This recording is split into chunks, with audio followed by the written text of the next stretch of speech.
after prayer and the national anthem, we are ready for some football here tonight, Tim. And, you know, right out of the gate, we've got to do some kudos, and I want to throw a couple of kudos for the folks here at East Hickman that have been extremely accommodating. We're in a shared booth environment with their radio team, with their scoreboard team, and they have been extremely accommodating, getting us their lineup, scorecard lineups, and everything. And a couple of years ago when we shared the booth with them, they did the same thing, and just a great group of folks to hang out with. And even though we're loud and obnoxious for our team, they put up with us, and we really appreciate that. So if any of them catch this broadcast on replay, just a big thanks to them. This is Kevin Anderson and Tim French calling the game tonight with the kick going out. It's a low kick on the ground. It's somewhat of a squib kick that goes out to the 46-yard line. So the onside type of a kick is caught by East Hickman, so they get great field position at the 46-yard line, starting first down and 10, where the Yellow Jacket defense starts out in a hole right out of the gate. East Hickman comes out looking like a very confident football team, Kevin. They've had a lot of success their first two games. That Fairview defense, we need to get a lot of pressure on these quarterbacks and press that line this first series.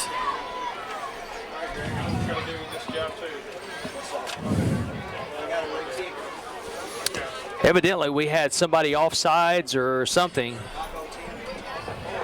They're going to say that Fairview was offsides, which is a huge, huge benefit for the Yellow Jackets, because that's not something that they can take the possession of the ball. So the Yellow Jackets get the benefit of kicking the ball away, and I doubt very seriously they're going to try that again. They may, but that takes away that 46-yard line as it stood. So Tyler, with his team behind him, will put his foot into it. He kicks the ball away. This time the ball is over everyone's head, bounces into the end zone. So from the 46-yard line, after the pooch trying to kick in a squib down to the 20, it's a 26-yard difference because of the penalty. So that penalty works to the benefit of the Yellow Jackets. Hickman's kickoff return team was set up for last year's type of kicks, Kevin, where Fairview kicked to a spot. They had everybody moved up, and they were a little bit overloaded on their left side, our kickoff team's right side. Voiles is going to be the man that gets the ball more than anyone. At quarterback is Trey Arrowwood in the shotgun formation. They do throw the ball a lot, gets the ball out to Voiles. Voiles gets outside the 20 to the 23, 24-yard line. A quick pickup of about 4 yards on the play.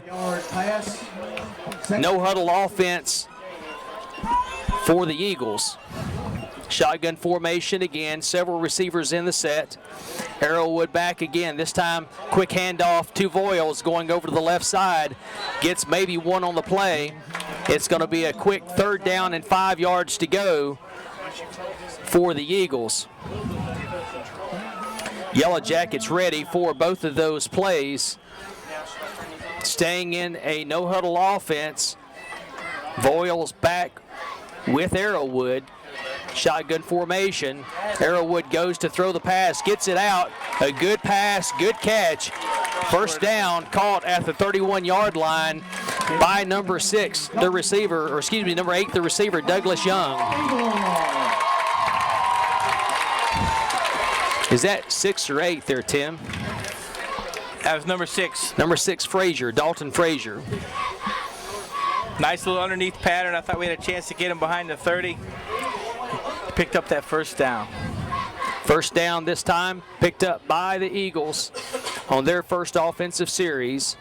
Shotgun formation handed off to Voiles, running around the left side. He seems to be hemmed in, and he's thrown down for a loss, but there's a flag on the play. I don't know what the flag is for. It looks like it may be a hold or something just across the line of scrimmage. Fairview continues to show that good defensive speed on both the line. We're going to see, and it is hold. Holding against the Eagles. Holding on the Eagles. You're right, Tim. They do show that good push on the line of scrimmage tonight against East Robertson. they initially did not have that push, and East Robertson pushed them around quite a bit early in the game. But ultimately in that game, I think that the Fairview defensive line speed wore out those bigger linemen from the East Robertson high school team. Holding penalty from the tackle is going to move the ball back. First and about 20. It's going to be about first down and 23 yards to go. They stay in the no huddle. Arrowwood goes back to throw, gets the ball across the middle, just over the head this time of the intended receiver, number 8, Douglas Young. It's very easy to see East Hickman's coming out. They're spreading the field with their wide receivers wide, and then they're bringing receivers and running backs underneath, behind the linebackers in front of the Fairview safety. Fairview's going to have to get pressure on that quarterback and make him throw the ball sooner than he wants to. After putting 40 points on the board against Loretto last week, this team comes in with tons of confidence. A big rush this time down the field, almost picked off in the backfield that time by the Yellow Jackets. Stephen Ray. It's going to be a third down and 23 yards to go for the Eagles. The defense of the Yellow Jackets are standing strong. A couple of good passes have been thrown by the Eagles at this point, but defensively for the Yellow Jackets, they have done everything that they have supposed to have done at this point. Stephen Ray did a good job of sniffing out that little underneath screen play. Shotgun formation again, going deep with the ball. He's got a receiver open, but he throws it over the head of the intended receiver, number 88, and it's going to bring up a fourth down and punting opportunity for the East Hickman team. And that ball was intended for Brandon Tidwell, number 88. Number 1, Devin Penner, the birthday boy, is going to be back for the opportunity to receive the punt from the Eagles. Unlike the first game, the Yellow Jackets hold on the first opportunity they had on defense, and they'll be getting the ball, should be getting the ball with good offensive field possession.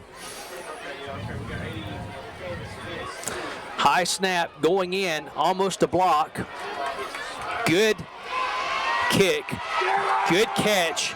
Penner held his ground because of good pursuit by the kick coverage team at midfield, but midfield is where you would love to start every possession, Tim.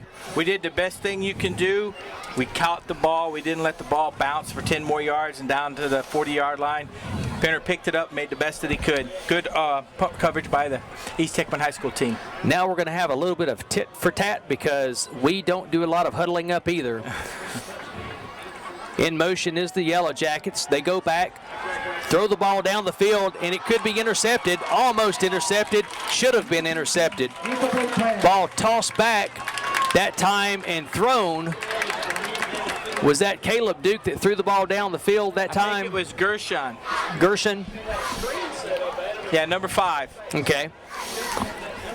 And it hit the Eagles defender right in his hand, and the Fairview offensive receiver slipped down, and thank goodness it just went incomplete. Second down 10, Yellow Jackets midfield. This time handoff coming to the left side. Got a good block in the backfield. Brought down though. I'm not sure if there's going to be a block in the back with this penalty or a face mask. It could be one or the other. I think it's going to be the block. I hope it's the face mask, but Dalton Frazier, number 6 on the tackle. There is a penalty on the play. Who was the running back on that, Tim? Again, I think it was Bobby Bach. I'm not sure. It is a block in the back.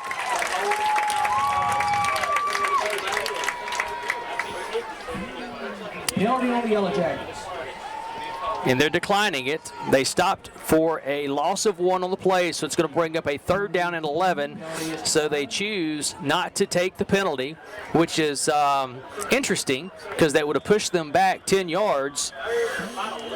So third and 11 is easier to make than second and 21. So back to throw is Raines. Raines gets the ball down the field, has a receiver, and the receiver is overthrown. The ball is picked off this time. Going up the field and brought down at the 40-yard line after the interception by the East Hickman team.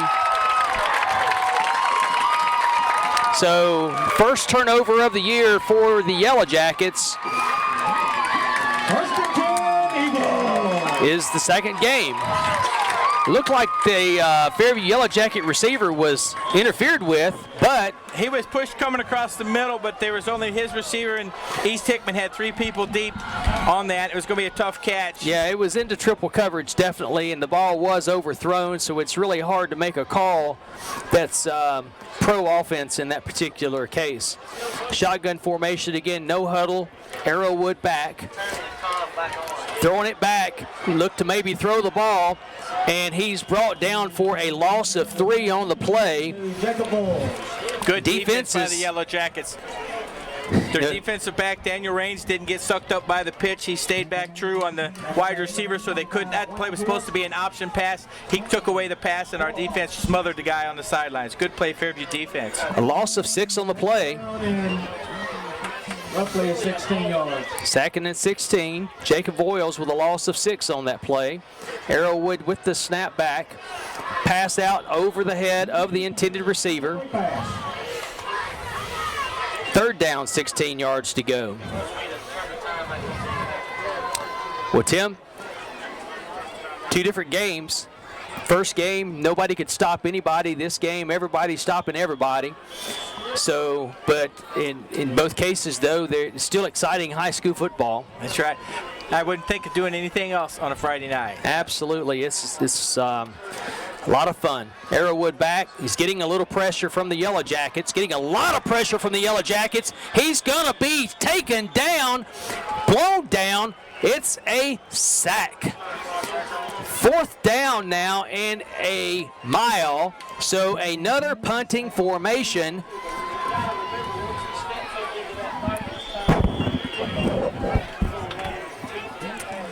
And kicking the ball away again to Devin Penner is going to be the Eagles. Back to kick.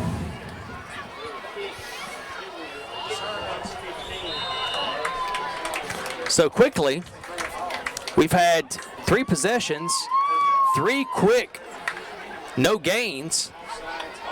This time we have offsides against the Yellow Jackets, so that takes it from 4th down and 22 to 4th down and 17. Still punting formation. Should be punting formation because they're deep in their own territory.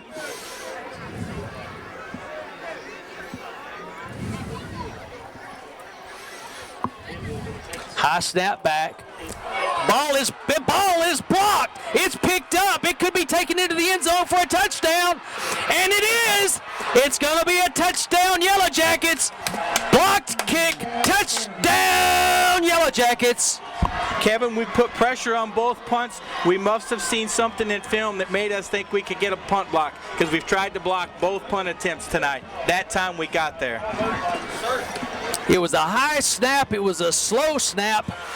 And the Yellow Jackets got in there quickly, blocked it, picked it up quickly, got over to the right side, carried it in, dove into the end zone for the touchdown.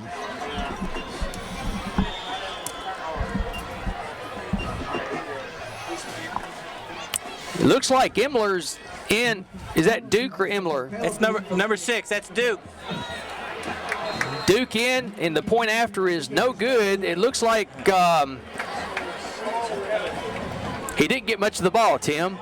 Looked like one of my wedge shots, actually. So terminology, that would be a case of the yips. I don't know really how else to explain the fact that it just looked like one of my wedge shots. I know. You know that happens. Week 0, he was kicking them through the goalpost and over the building 20 yards behind the goalpost. Well, we'll give him that one. In all fairness, he rushed onto the field, and I'm not sure the snap wasn't placed on the edge of the tee. So, and the angle that we had, it's kind of hard to see, but it'll be interesting to see how East Hickman responds. I don't believe they've been behind this year. I think they scored first against Perry County, and It looks like they were well in control at Loretto. Well, it's interesting to see how they responded. I know it's early in the game, but sometimes when you haven't been behind, that might, if Fairview can shut them down, it might start to put some doubt in their minds. Kick away down to the 6-yard line. They try to bring it up the middle and got a little bit of a seam, but not much. Brought out to the 20-yard line where East Hickman Eagles will take over. 1st and 10, Eagles. East Hickman, again, has been no huddle all night long. East Hickman is a big strike team, though, Kevin. They can get the ball down the field in a hurry. Fairview's defense has got to stay disciplined. They got to stay where they're supposed to be. They got to read their keys, or that East Hickman offense will burn you. You know, and Arrowwood has definitely put up some numbers this year in the passing game. A lot of receivers in the set, 3 to the right and a couple to the left, and they throw a quick screen to the left side, and they're going to pick up 9 yards on the play. So they fake everybody out to the right side, and they throw the quick screen to the left side, and it worked for 9 yards. 2nd down and 1. 2nd down and 1. Nice play. They overload the field to the offensive right side. They throw a quick screen back to the left side. They got numbers on that side, picked up 9 yards. Official timeout for a measurement. Yeah. We're having a little bit of a clock issue tonight, so we're not real sure what time we have left in the first quarter. As we get any updates for you, we'll try to keep you updated, because I know that that is important for us as we go. So they're going to say that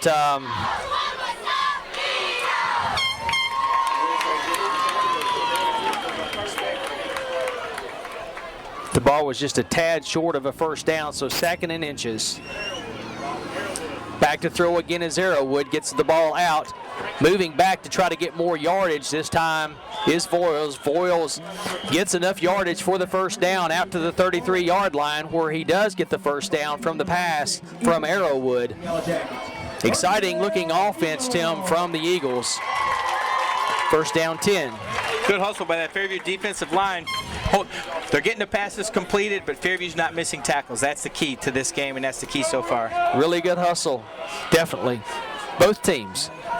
Ball spotted on the 34-yard line. These teams are only about 20 miles apart, so it is a natural rivalry. This time a handoff up the middle. Voiles loses his footing, gets across the 35, barely across the 35 to about the 35.5, 36-yard line. Picks up a couple on the play. 2nd down, 8 yards to go. And as has been consistent, both teams are ready for the next play. Arrowwood ready for the signal from the sidelines. Ball spotted. 36. Voiles in the backfield with Arrowwood. 2 receivers to the right side, 1 off the line, 1 receiver to the left, 1 off the line to the left. In motion. This time ball handed to the in motion receiver, and he gets out almost to the 1st down marker, and I think he may have a 1st down. And with the spot of the football, it looks like the ball is going to be spotted enough for the 1st down for the Eagles. Ball spotted at the 45-yard line. 1st down, East Hickman Eagles. Nice play, East Hickman. Fairview had a defender at the point of attack, but he was outnumbered by the East Hickman High School blockers, and he just couldn't make the tackle. And we'll try to get in as much information as we can with all the no-huddle stuff going on, but Fairview is coached by Chris Hughes. This is his 1st year as the head coach of the high school. Chris has been at the middle school for 12 years, and this pass thrown out to the left side, picked up very quickly by the defense of the Yellow Jackets, so maybe a gain of 1 on the play. 2nd down and 9 yards to go. Chris has several folks that are also Fairview alums. Frank Simmons, who also was a former Sycamore Middle School head coach, is also on the staff, along with Mike Merritt, Chris Butler, Steve Skelton, Ron King, Mike Motley. Other coaches that work alongside the team is Chris Smith and Nathan Blankenship. Back to throw with screen pass, this time out to Voiles. And Voiles says, you know what, I'm not going to go anywhere because I've got somebody alongside of me that's going to pick me up and throw me down for a loss. Stephen Ray on that tackle. Ray took him down. Well, what was good about that play is Fairview's outside containment turned him back in. Stephen Ray had a chance to clean up, and he did. Loss of 5 on the play that time. Voiles took the pass and basically was outmanned. And if you've seen Stephen Ray in basketball, the young man has some athletic ability. Arrowwood going back to throw the ball, gets it down the field. The ball is caught and then pushed out of bounds short of the first down. It's going to bring up a 4th down and about 4.5, 5 yards to go at midfield. So right now, 4th down and 5 yards to go. There's a decision that has to be made by the coach of East Hickman. A strong arm, Frankie Kevin. King may call a timeout here to look at what his options are. And Frankie King, I think, is probably going to go for it. Down 6-0. If he doesn't make it, the Yellow Jackets will have great field position. Arrowwood back to throw the football, gets it out. Ball's caught, first down is made, and gets out of bounds that time by Voiles. First down, Eagles. So it was a good decision by Coach King and a good call, good safe call. Nice little flare pass. Lets the running back make his own yardage, and he just outran it to the first down. 6-yard line. Ball out to the 36-yard line. Clock stopped on the play. Stopped at what? We don't know, but it stopped.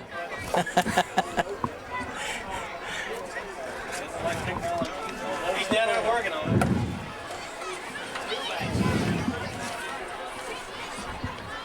Two receivers back. It's a fumble this time, and I believe the Yellow Jackets have fallen on the football. Oh, I think it may have squirted through their legs and got back to the blue, and it did. It squirted right through the Yellow Jackets, right back to the Eagles, but it's going to be a loss of 4 on the play, 2nd down and 14. So a big gasp by the crowd, thinking we've got something going. Ball hits the turf. Seeing for sure that the Yellow Jackets are falling on it. The crowd for the Yellow Jackets say okay, and then all of a sudden it squirts through their legs, and 2nd and 14. Snap back. Looks like, oh, it's a great block that time. And it's down the field. I believe we're going to see a touchdown. It's a really, really well set up screen pass. Touchdown by East Hickman Eagles. And that touchdown was perfectly set up by one block. At the point of attack. At the point of attack. We had a man there ready to make a tackle. Key block. Pass thrown by Trey Arrowwood, number 24, caught by number 8, Douglas Young. Austin Lehman. And number 2 will be trying the point after, and that's Austin Lehman. Lehman could give the Eagles the lead. The kick is up, and the kick is good. And they lead 7-6, and this is actually the first time that the Yellow Jackets this year have trailed in the 2009 football season. They were tied on multiple occasions at East Robertson, but they never actually trailed. But that was a phenomenal block. So if you are DVRing this or you're taping this and you go back and replay that, you'll see that what sprung that opportunity for Douglas Young was one heck of a block. They ran that play twice on that series. The first time they gained 8 yardage.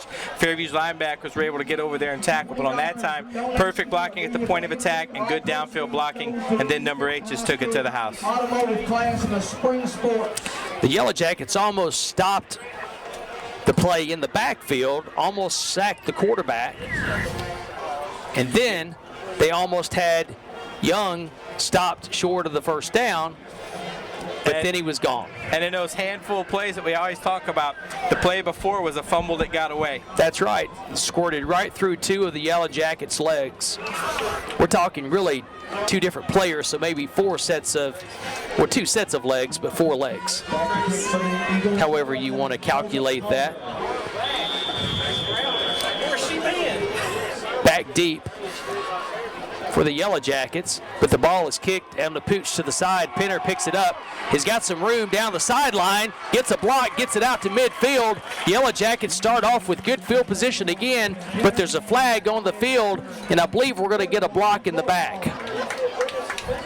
I know the coaching staff for the Eagles were hollering, and the officials, I believe, heard the yelling. It's actually holding instead of blocking in the back, so that's going to take it back 10 yards from the spot of the foul.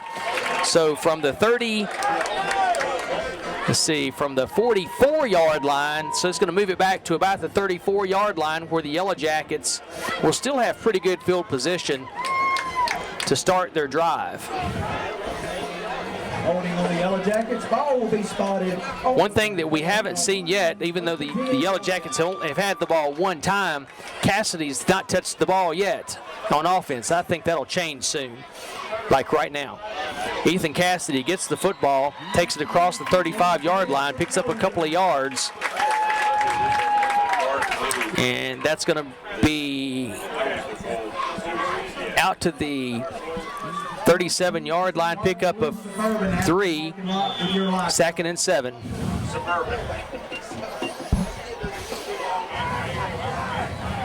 No huddle offense, both teams. Shotgun formation this time. Daniel Raines back in the shotgun. This time he's going to the right side, tries to find a hole, gets that hole, gets across the first down marker, first down Yellow Jackets, outside the 45 down to the 47-yard line. Still on the Yellow Jackets side of the field, but he gets that first down Yellow Jackets, moving the football, which is what they have to do after giving up a score from the defensive side. East Hickman is jamming us at the point of attack, and they're daring us to throw the ball, Kevin.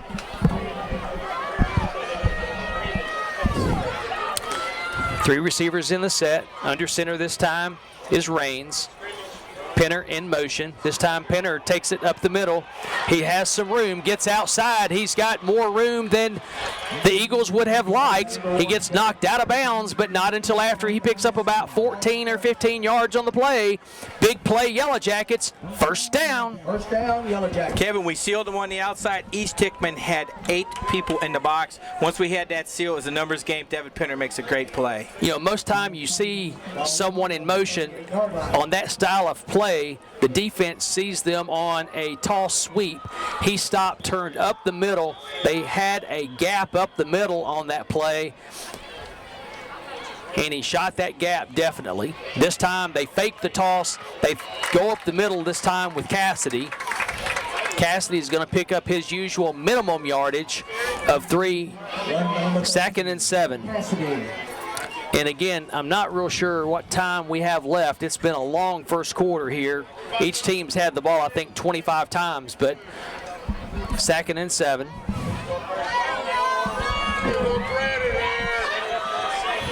Under center again is Raines.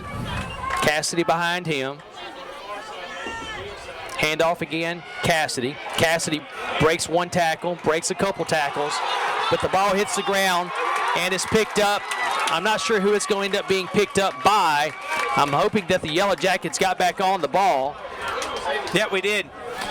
Number 87. Bobby Bott jumps on the ball to save the possession for the Yellow Jackets. I think that's... Are they blowing the end of the quarter? I'm cautiously saying I think so. That's something you just don't see, Kevin, is Cassidy turning loose of the football. Well, he was kind of stood up at that point, so I thought the play was dead.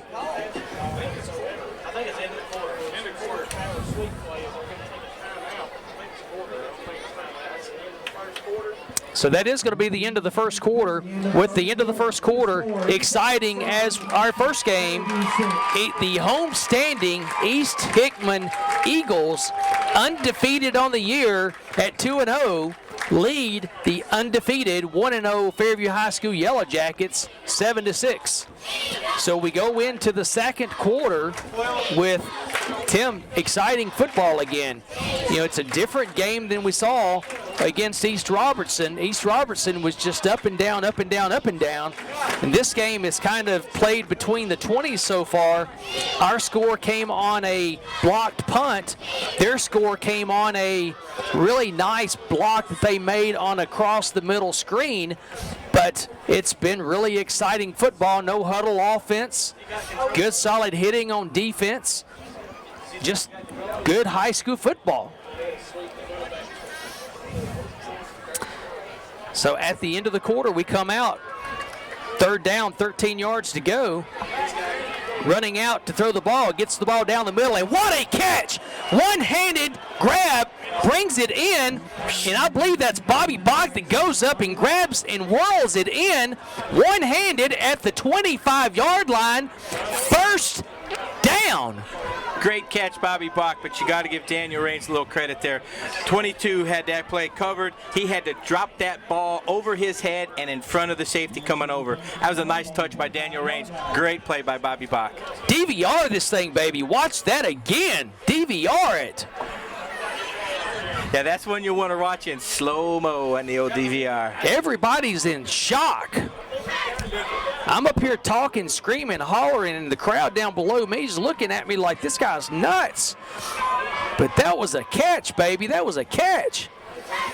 Shotgun formation. 2 backs in the set with Raines. A quick handoff up the middle. Penner's got room. Oh! He goes down at the 5-yard line. Penner could have had a touchdown on his birthday. We got to get him a touchdown on his birthday, Tim. He made that cut, made that jump over the defender, and he slipped and went down on his knee. Oh, he had it. He had the line. He'll get there. Great catch earlier. Great run that time. Good blocking line. Handoff this time to Ethan Cassidy. Cassidy, though, they're keying on Ethan after what Ethan has done in the first few games of his career,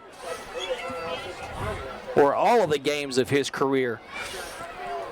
2nd down goal, ball spotted inside the 5-yard line. Yellow Jackets looking to take the lead. Back under center again is Daniel Raines. Behind him is Ethan Cassidy. Daniel Raines has the whole corner to run into the end zone. Yeah, he gets outside into the end zone. Touchdown, Daniel Raines. Daniel Raines, 6th touchdown of the year. 5 touchdowns in the opening game. 1 touchdown in this game. That gives him 6 in just a game and a half. You know, that's really a mismatch. When he spins out there and turns and they've got everything gapped inside, the defensive back has to make a choice. Do I try to catch Daniel Raines, let him toss it to the receiver, or do I stay in between? If you make that in-between decision, he will outrun you every time. Looks like they're going to go ahead and try to get 2-point conversion, and they get into the end zone for 2, and it's good. Not real sure why there wasn't a flag thrown on that play. I know I'm a Fairview homer, but Fairview was running a player onto the field, and I'm not sure if that was an illegal substitution or not, or if that was something that, honestly, I don't know if that's legal, not legal, but definitely Fairview was running a player onto the field. Evidently it was legal. There was no flag, or it just flat out was missed by the officials. I'm not quite sure, but I've seen that called illegal substitution. I have too.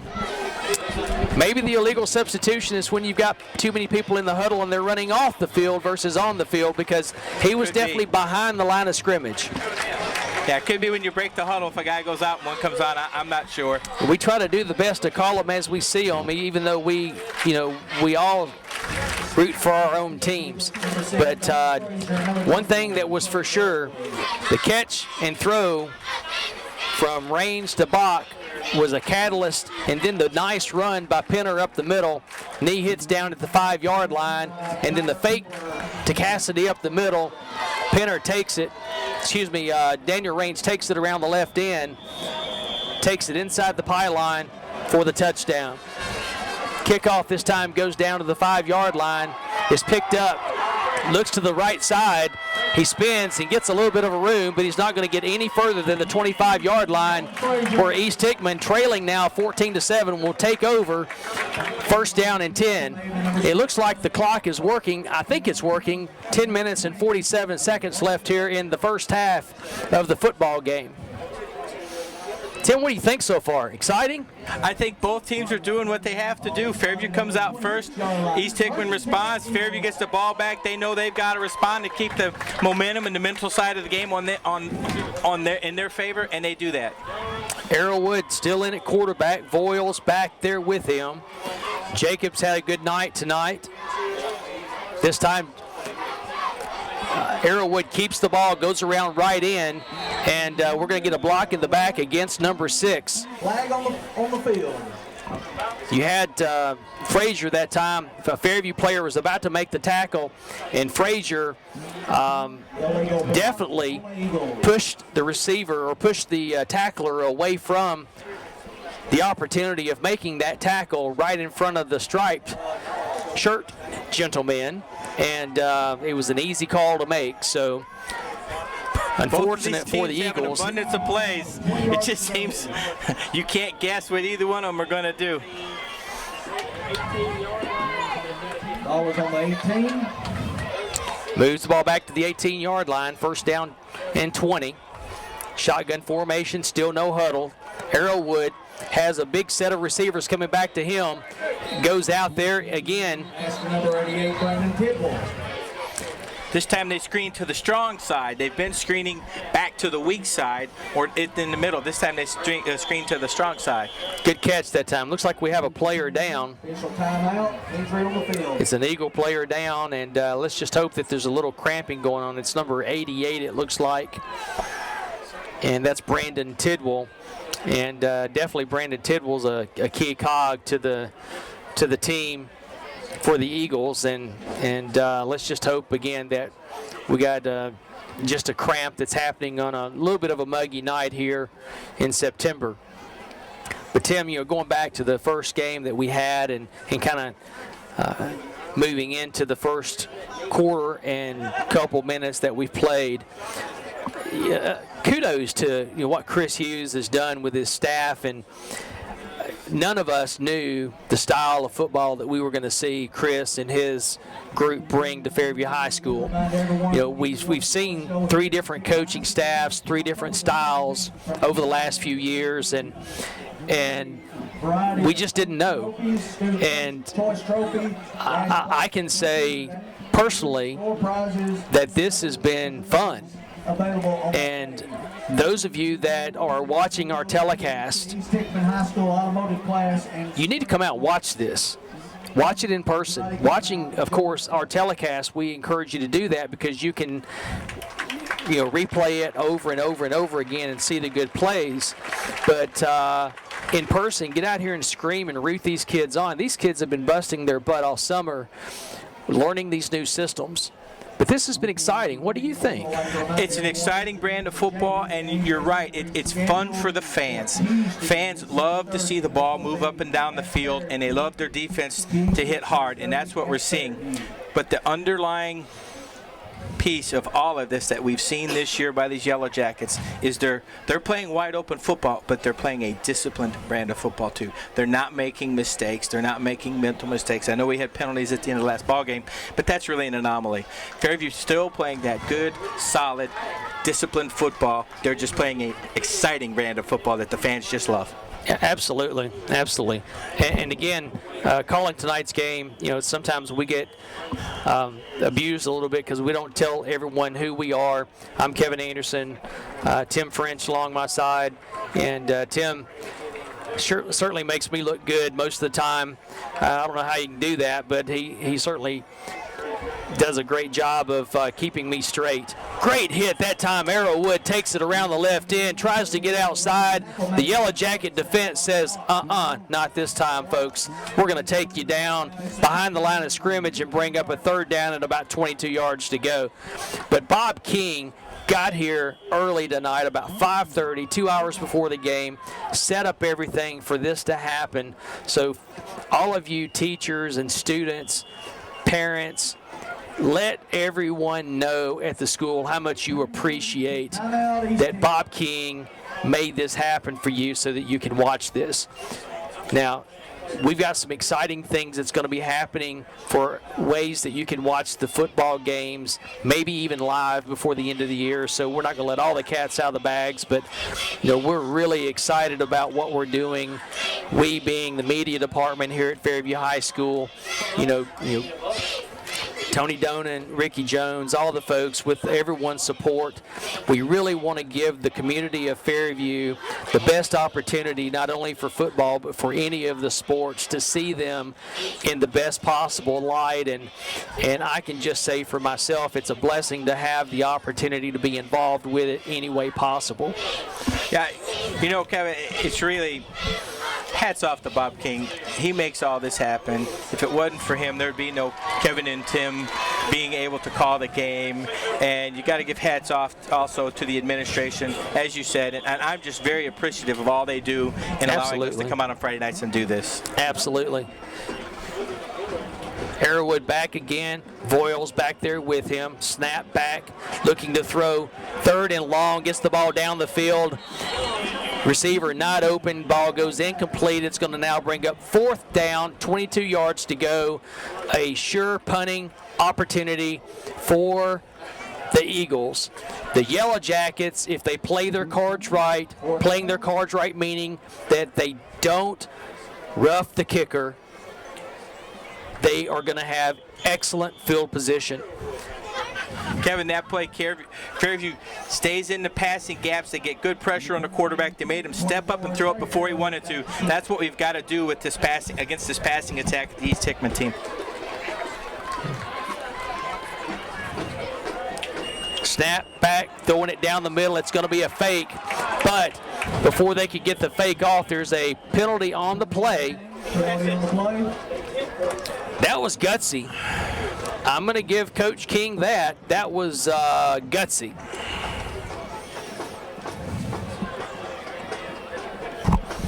I'm not sure what the flag was for. We will soon find out.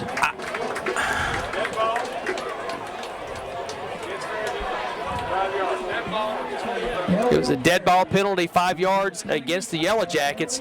That is the second penalty the Yellow Jackets have had tonight that worked out to be in their favor, because pretty certain that may have gone for a first down, if not a touchdown, because Penner was the only person back that would have the opportunity to have stopped that from going the distance. Penner gets the ball on a bounce, slides down at the 47-yard line, but that's still great field position with 9 minutes left here in the second quarter. That is the second penalty of the night that the Yellow Jackets have benefited from. The opening kick of the night, if you guys recall, the Yellow Jackets kicked it to the 46-yard line, but they were offsides, which meant that they had to re-kick. They kicked it into the end zone, which meant it was a 26-yard difference in where the Eagles took over on offense. So you have to say that the Yellow Jackets have benefited from 2 of their own penalties tonight. Coach Hughes is coming onto the field in a hurry. He's got something to say, Kevin. I think he's wanting to fire his team up. It looks like Chris, or Coach Chris Hughes, he wasn't exactly strolling out onto the field. There was a little bit of a he was striding. Anticipated strut. He was striding. There was something that he was getting to out make there. His team aware of, and I don't think it's about the weather. I don't think so either. I'm not sure he was going to come out and say what a nice night it is. Yeah, Fairview is playing well, but they are not playing with that same edge intensity that they had against East Robertson. And I think Chris is coming out there to tell them, we're the Fairview Yellow Jackets, and we're coming over here to play some football. Let's get busy. We have to be square up front about everything. Ethan Cassidy, we call him the bus, and we talk about how great. Tonight, we're not seeing the bus be the bus, and he will eventually be the bus tonight, guaranteed. Penner gets the carry out to the midfield stripe. He's going to pick up 3 on the play, 2nd and 7. But like earlier you said, it's totally unusual to see him go down with 1 hit. It's totally unusual to see him lose the football. So that's the kind of thing I think we're just seeing that Coach Hughes was coming out on the field to remind the team of. This time we're going to see an end around and tackle behind the line of scrimmage. It's going to be a loss this time of 7 yards. It's going to bring up approximately 3rd down and 14 on the play. If he doesn't make that tackle, I think that goes for good yardage. I think so too. Was that Caleb Duke on the carry that time, or was that I wasn't Gertrude? sure. I couldn't see the number. Shotgun formation. Yellow Jackets may try to take one deep here. They do go deep, and they have a receiver in the set that was past the yard marker for the 1st down. It goes incomplete, and we may see is it going to be the first punt of the year for the Yellow Jackets? It could be, and that's not a normal pass for Daniel. He normally throws that pass on the outside of the receiver. That one he threw it over and inside. That was a mistake that Daniel normally doesn't make. Through 5.5 quarters of football, this is the first punt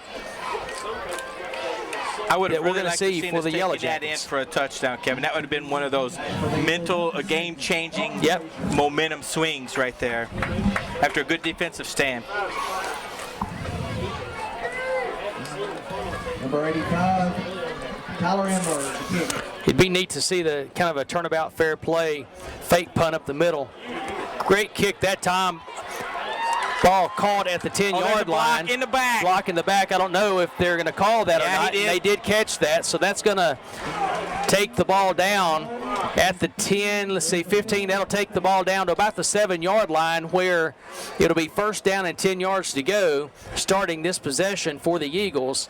That the obvious calls like that is what drives the coaches crazy. And I know Coach Frankie King, when he gets in the film room and sees that, don't you think he's going to be bringing that up to that player? Picked up the flag, Kevin. What? They picked up the flag. Okay. My bad. I'd like to see that one again. Maybe in the film room he's going to say, you got lucky on that one. Yeah. Shotgun formation again, Arrowwood. Voiles in the backfield with him. Arrowwood this time going across the middle. He has his receiver, number 8. He breaks the tackle. He gets into the open field, and he's got the potential to go the distance. One man to beat. He is brought down from behind. Luckily enough, we have a flag back at midfield at the 48-yard line. I'm not sure what so this let's flag see is. what this flag is. We actually have 2 flags on the play.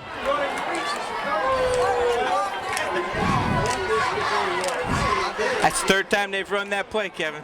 We'll see from the official what these 2 flags are. Unsportsmanlike conduct against 2 players ejected. Woo! 1 player on East Hickman, 1 player on Fairview. Let's see which players are ejected. Oh, no. I think it was Devin Penner. And both players have been ejected. Number 6 is ejected.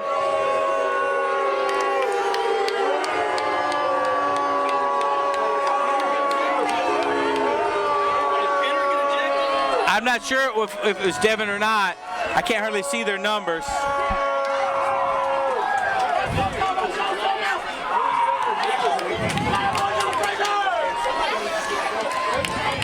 So it's offsetting penalties as far as the play is concerned. I don't know if they're going to bring the play back and rerun the play or let the play stand. I'm not sure how that will end up, because typically if you have offsetting penalties, you replay the down. But in this case, they may let the play stand.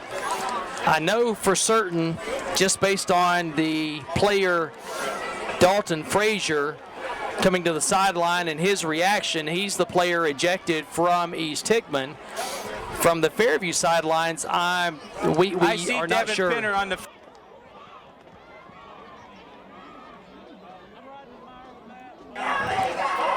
Long, good pass play that time again. From Trey Arrowwood to Douglas Young. Whoever it was for Fairview, he walked off and took his helmet off, but I'm not sure what number it was, Kevin. I'm not sure what took place. We'll just have to watch this back ourselves, Tim, and see what happened. Shotgun formation, Arrowwood looking across the middle. He's hit and brought down. He's sacked by the Yellow Jackets. It's going to be a loss of a couple on the play. By number 20, Logan Pevender. Second sack of the night by the Yellow Jackets, loss of 2. Second down, 12 yards to go. Second down and 12. Tim couldn't tell who got in for the sack on that, could you? No, sir, I couldn't. I thought it was Stephen Ray at first, but I couldn't tell by the number. And when we get home next week, we'll have different color jerseys and we'll be able to see the numbers better. And again, we hate to apologize because we're not calling the names. Got a flag.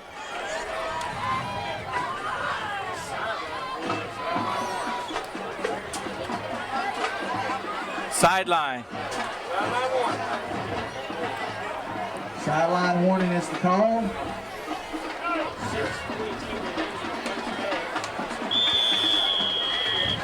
These officials trying to get everything under control.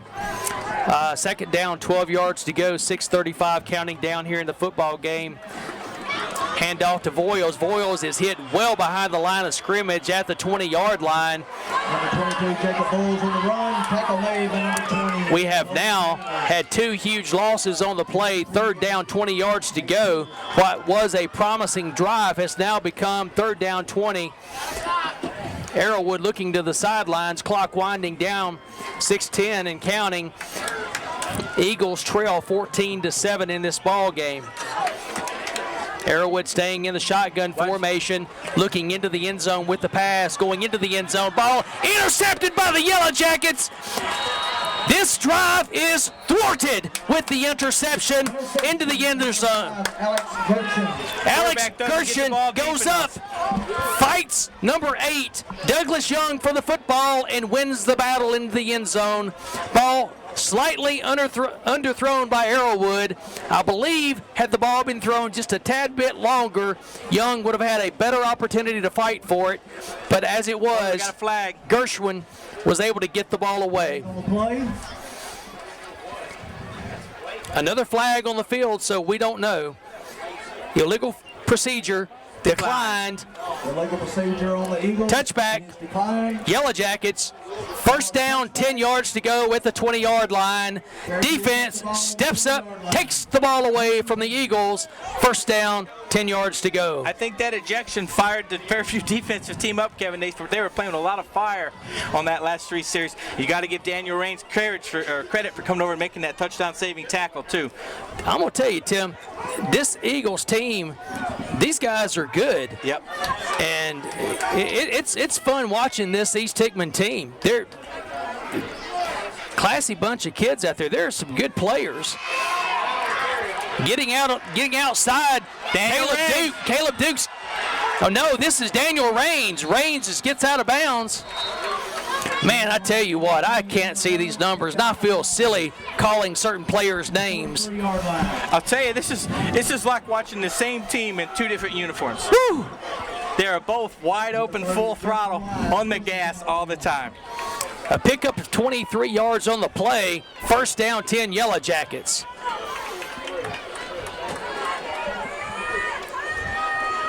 From our vantage point, we had to kind of reach around the angle too there, so that's my excuse. I'm sticking to it. Shotgun formation. Range runs around the left end, has one block, but that's not going to be enough this time. He's going to lose about 5 yards on the play. It's going to be second down, 15 yards to go. I think we're going to have an illegal block or some sort of penalty on Fairview. There's a flag. The Eagles shot the gap on that one. You know, sometimes you have games where the officials feel like they are the game. And I know the officials may watch this broadcast, but sometimes the officials just need to let the kids play. I can remember a basketball game that you and I did that, if you recall, there were 41 fouls called Awful ball game. In the last 14 minutes of the basketball game, and there were zero field goals scored in the last 14 minutes of the basketball game. Snap back, going down the field, going for the home run. Ball knocked away. The Fairview offensive player turns into the defender to try to keep it from being intercepted, and he did one heck of a job that time. Third down, 15 yards to go. The Yellow Jackets escape with the interception in the end zone, now have the ball on the 39-yard line. 5:02 left here in the first half, which has been a long first half. Yeah, Fairview's receivers aren't giving Daniel that a lot of space to throw into. They're pretty well covered. Screen pass up the middle, one break of the tackle. There he goes. There it goes down the sideline. It could be into the end zone. It's a foot race. Down to the pylon. Into the end zone. I believe we have arms in the air. Touchdown, Yellow Jackets. I don't see any hankies. The bus took off on that one, and that East Hickman guy was coming up from behind, but I was thinking if he hits him, he's going to have a hard time bringing down the bus when he smells that goal line. That was the bus that we were talking about that we knew that we were going to see taking off from the station. That's what we expected. We knew we were going to see it. We just didn't know when. I was sitting here thinking, and I was going to say it, and I know there's people going to say I'm crazy. I was thinking after that pass, it'd sure be nice to see Fairview run some people deep and throw something underneath like a little middle screen. And that Ron King, I tell you what, him and Chris made a great call there. Great call. Caught the defense in a rush mode. Perfect call. Point after upcoming. He set that up, throwing it deep. Snap back, ball set down, kick up and away, kick up and no good, left of the uprights. So both kicks tonight go awry. So the score 20-7. The Yellow Jackets move the score out with a plus 13 margin with 4:47 left here in the first half. But again, the plus 13 margin with the way this Eagles offense moves the football just is not enough. So the defense of the Yellow Jackets are going to have to stay strong and stay in this football game mentally and physically. This is the kind of game where you can relax when you're ahead when the final buzzer sounds. That's right. On the drive home is when you can kind of say, I'm okay. Well, Tim, I tell you what, this is coming down tonight, driving down to the game tonight, getting ready for it, and looking at what East Hickman has done the last few years, the progression of becoming a new school, splitting off from Hickman County High School. The growth has just been incredible, how they've moved from just getting beat up by everybody to getting better and better, and then starting the year off 2-0 and getting the excitement in the stands. You love to see that. And tonight, just seeing the joy in everybody is fun to me. And to come down and play against that, you'd much rather play against that than come in and play against somebody that has no excitement at all. And also to see the excitement in the way their team plays, the attitude that their team has, is also fun, because we've been on the other side of it when our team didn't have the excitement in years past. That's right, and you can see when the way East Hickman players come on and off the field, they're holding their heads up. They're a confident football team. They believe in themselves and they believe in their coaches. So kudos to Coach King of East Hickman, and regardless of what the outcome ends up being tonight, either way, congratulations. Fake handoff this time. Arrowwood tries to get out the right side, tries to fake up the middle, and finally is brought down after maybe a gain of 1. I believe that's exactly what it is, a gain of 1, 440 and counting down. Still no huddle by East Hickman. Arrowwood runs over and gets a play from the sideline. Their players have got to be in outstanding physical shape. They absolutely do. And in the Yellow Jackets, we're going to have to do a really good job of trying to acknowledge who these guys on the line are and try to identify them, because they're doing a heck of a job of holding that line tonight. Arrowwood this time sidearms it, but this time that sidearm goes for naught. It's a good pass, good catch, but behind the line of scrimmage for a loss of 4. Did you see what Daniel Raines did that time? Sure did. He followed him. He smelled that play out, and he followed him across, so he couldn't catch it and turn up in that middle seam.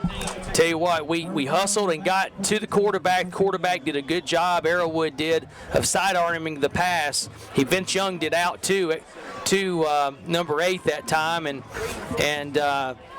although Douglas Young was able to make the catch, oddly enough, he Young did out to Young. But Young was brought down for a loss of 3.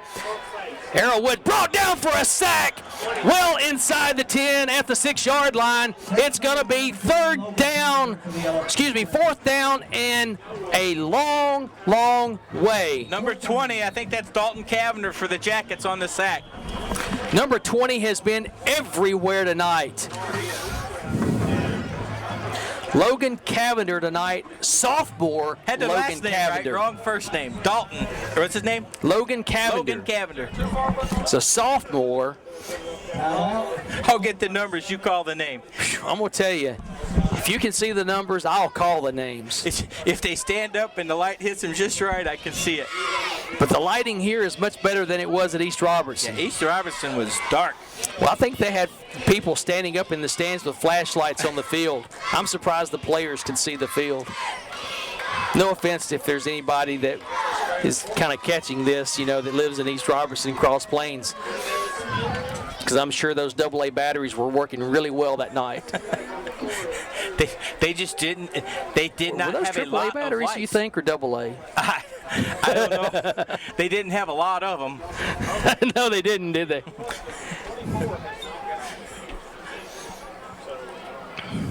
Fourth and 25. I don't think Mr. King is going to try a sort of fake right now, but nothing would surprise me. Brandon Tidwell back to kick from his own end zone, so the snap has to be really good. Different this time between the punter and the snapper is the quarterback. Tidwell gets a good snap back. Penner catches the punt and doesn't have anywhere to go. Gets the ball to the 35-yard line. Great kick. Good snap back. Let's give the snapper credit. Got the ball back in that situation to the punter, Tidwell. Tidwell gets the ball up the field. And also one other thing, too, Tidwell limped off the field earlier, so it's good to see him back on the field. And 35-yard line, 34-yard line is where Penner gets the ball. So with 3:03 left here in the first half, the Yellow Jackets have some time to do a little bit more damage. Rolling out to the left side is Raines. Raines looks down the field, has a receiver. The receiver looks the ball into his hands for a first down. Was that inside the 15, down close to the 10-yard line. First down, Yellow Jackets. Stay hungry. Stay hungry. Like to see another touchdown before half. Was that Ethan on the catch? I believe that was Bobby Bach on the catch. Ball spotted on the 13-yard. If Bobby Bach, I looked for the knee brace. And he was on the opposite side of the field. I couldn't see. I couldn't see either. May have been Branch, too. Sorry, parents. Sorry, family. It's just hard for us to see. In motion is Penner. We can see the one. Raines fumbles the football, does a smart thing, and instead of trying to pick it up, he falls right on it. We had two people change positions in the backfield, and that's illegal motion. Multiple players in Chance Johnson. illegal motion, which I'm sure they're going to decline because we fell on the football. So it'll be about the same spot, but lost it down. So I'm sure they're going to decline that. As the Coach King over here on the sidelines already saying, no, don't take it. Penalty is declined. So it's going to be second down and 15. About 14. Ball on the 13-yard line. Shotgun formation, quick toss out to the left side. Great block, but a really, really good tackle that time by the defense. Pass to number 5, Alex Kirkson. Alex with the catch outside, but better than the throw and the catch was the tackle that time by the defense. Hustling out there. He doesn't tackle him. I think we've got 6 more on the board. Already in field goal range, but we've struggled with the point after tonight, so you got to look at getting the ball into the end zone. Opportunity almost made getting into the end zone. Good run, hard hit that time. Douglas Young. Who was that running the football? We'll see the number turn around. That was Penner. That was Penner. Penner almost got that birthday touchdown. Twice That's going to tonight. be a first down, though, Tim, I believe. Down, Yellow Jacket. That's going to be first and goal, I believe. 4 pops at it, I believe. First and goal on the 2-yard line. First down goal on the 2-yard line. You've got 3 pops at it. I would say 4 pops at it from right here. I would say probably more than anything, Raines is going to take the snap and go right up the middle. If they give him that seam, he will. He hands off up the middle to the bus, and the bus says, "Let's go, passengers." Touchdown, Yellow Jackets, 26-7. They've taken control early in the game. It's not over with by a long shot, but they have moving from a 7-6 deficit to a 26-7 lead. Yellow Jackets showing some might tonight. They're going for 2. I think. You can never tell with Coach Hughes. It looked like they were lining up for 2. But Hey. yeah, I've got to stop guessing. I just got to wait and Well, see. Caleb Duke, well, they're calling timeout. Caleb Duke brought out the tee. Timeout, Fairview. And eventually they've got to get their confidence back of getting their ones. So I would think, I'm going to make a guess here. I'm going to say Coach Hughes says, we've got to get our confidence back, call timeout. Let's set everything up. Let's get the tee set. Let's get the snap down. Let's get our confidence up and get it through the uprights. Yeah. That's what I'm going to guess. Yeah. Caleb, go do what you do. Go do what you do. Because we haven't tried a field goal all year.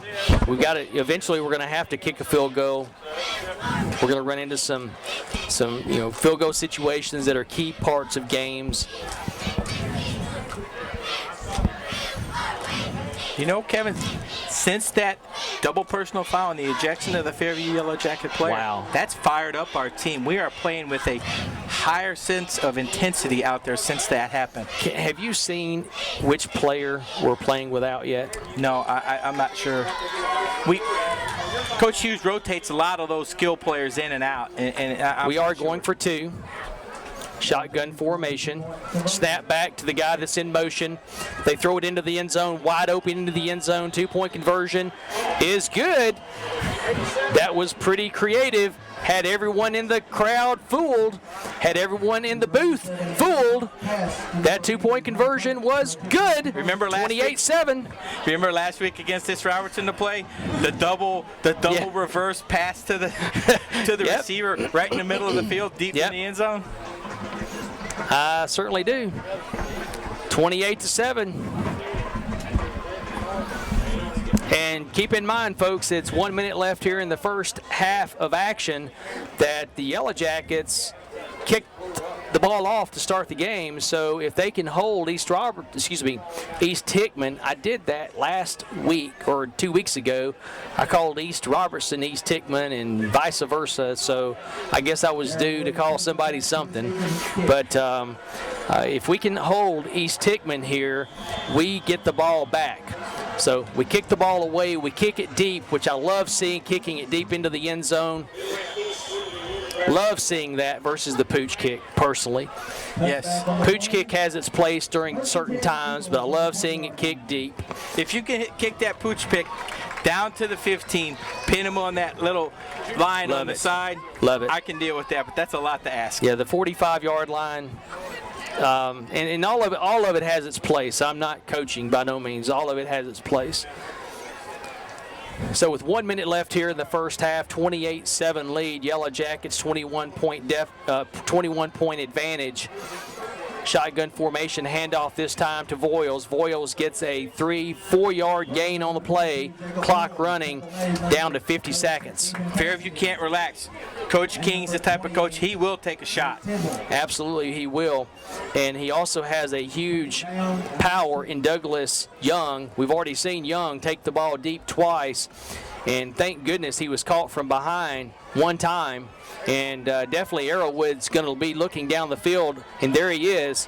And he breaks one tackle, gets knocked out of bounds right there. A good hit by the Yellow Jackets, but it does stop the clock at about the 35-yard line, Tim. Is that right? 36-yard line? Official's foot is just on the 36-yard line side of the line.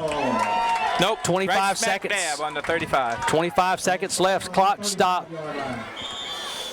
Arrowwood back in shotgun formation. Voiles back there with him.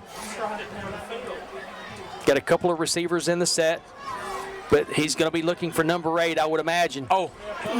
Gets past the rush, and number 8 catches the ball, but he doesn't catch it. He does catch it, I believe, past the first down marker. No, they're not going to give him the first down, so the clock is running. 9 seconds. Second down and inches. And looks like they're going to let the clock run out. They're going to go into the locker room down 28-7. So, folks, the Fairview High School Yellow Jackets, for the second consecutive week, go into the locker room. East Hickman's quarterback took a shot.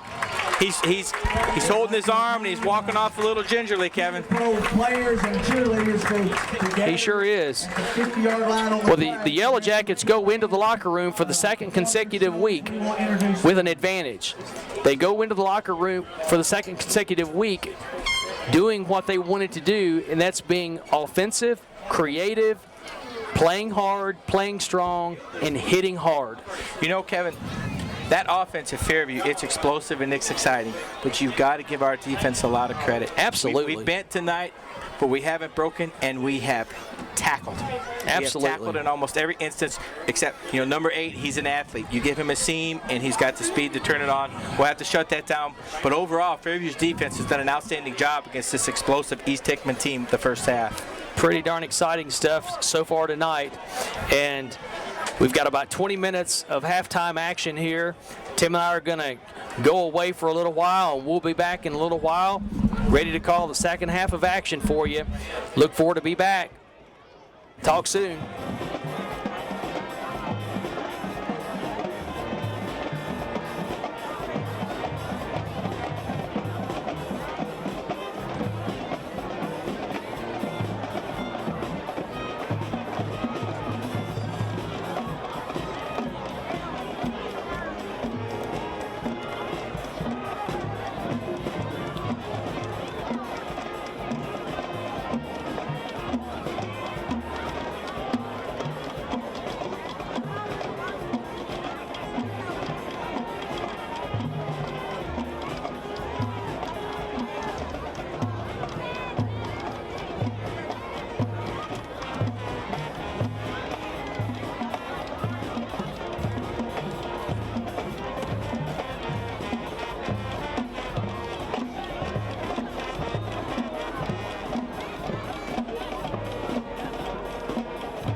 Welcome back, everybody, to East Hickman High School here in Hickman County. Ball game between the Fairview High School Yellow Jackets and the East Hickman Eagles. Both teams coming into this game undefeated. Right now, starting the second half, the Fairview High School Yellow Jackets having the best of the game, leading 28-7. Starting out the game, first quarter, Fairview jumped on the board quickly, 6-0, blocking a punt, going in for a touchdown, 6-0, missing the point after. Well, Kevin, before this game starts, I need to take a moment of personal privilege. I want to shout out to my grandsons, Tyler and Austin, who are down here from Kentucky. Love it when they get a chance to come and visit. Oh, awesome. And we're going to enjoy this weekend. Awesome. Kick away this time. It's going to go out of bounds. Going to be a penalty against the kicking team. We will continue to And kind of catching everybody back up where we're at here. Score ended up being 7-6. East Hickman took the lead and somewhat for a small portion of the game took a little bit of a control point. And then the Yellow Jackets just all of a sudden turned it on. Went up 14-7. Then went up 20-7, missed a point after, and then scored again, went up 28-7, making a 2-point conversion right there toward the end of the half. And then the Yellow Jackets getting the ball here to start the second half and getting good field position since the ball was kicked out of bounds. Both teams playing an up-tempo style offense, as you have seen during the ball game. No huddle. I don't think we've seen a huddle yet. The closest thing to a huddle we've seen is when they went out to for the coin toss. Daniel Raines has been at quarterback all night. Ethan Cassidy beside of him. Ethan Cassidy throws a big block. Daniel Raines gets outside of him, makes a jig and a zag, gets down almost out to the midfield stripe. First down, Yellow Jackets, first play, second half. That jig and the zag got him an extra 8 yards on that play. Great block by Ethan Cassidy at the point of attack. He just cleaned someone out. number 6, Tristan Britton. Penalty on the play against the Yellow 14-yard gain. Penalty. Do we have a flag on the first play here? Number 81 up. It appears that we do. Number 9. So we are back to consistency because we had, I think, about 4,000 of them in the first half. 77, Robert Nicholson. What's really sad about that, Kevin, is that block was down toward the end of the play. So that brings it back. We're still about 1st and 10, so the block downfield. This time handoff to, was that Penner with the ball up the right side? That's Devin Penner. Penner picks up 5 yards, so I guess really no harm, no foul. Second down. Number 16, Nicholas Chavez. And 4 yards to go. Number 92, Willie Anderson. All we had with that other penalty was just running clock. Zeman. Under center this time, behind him, Cassidy. Penner in motion. Fake handoff to Penner. Blocked that time by the quarterback. Quarterback freed his running back that time up for about 15 yards. Handed off with his right hand, blocked with his left arm. You don't job, see that Daniel much Raines. in football. The quarterback having the presence of mind to hand the ball off because literally his back that he was handing off to was about to be tackled for about a 10-yard loss. In essence, picks up right at 15 yards. Great play that time, Daniel Raines. Yeah, Jacob Foyle smelled that play out for East Hickman. Daniel Raines springs the running back. Sullivan. And number 8, Nicholas Brown.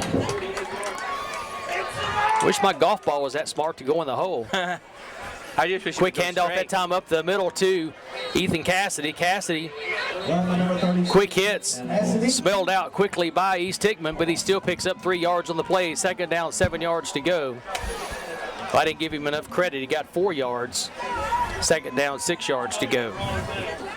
Second down and 6. He gets it so darn quick. He looks like he gets 1, but he gets 6, or he gets 4, 5, 6. Yeah, he's so close to the line. It's hard for him to get a little momentum very quickly. Man in motion, snap back. Daniel Raines going around the right side, gets a big block. He gets a hold, makes a good cut up the right side, gets across the 30, inside the 30, down to the 28-yard line. It's going to be another Fairview Yellow Jacket first down. Ethan Cassidy is just leading the way. If he's not running it like the bus, he is blocking like a bulldozer. 88, Brandon Tidwell. As Daniel Raines has gotten more mature in his football years, the quicker those feet have become and the more agile those cuts have become also. Quick handoff this time up the middle to Cassidy. Cassidy, as his usual self, looks like he's going to get one or two, and watch where the chains move. You know, another, One, another two, factor three, with Daniel four, Raines, 5. he just kind of bounces and bounces and bounces, keeps going. But with Daniel Raines, another factor with him is he has gotten incredibly strong. He goes about 5'8", maybe 5'9", and he benches over 300 pounds. That's a strong young man with that low center of gravity. He is tough to bring down.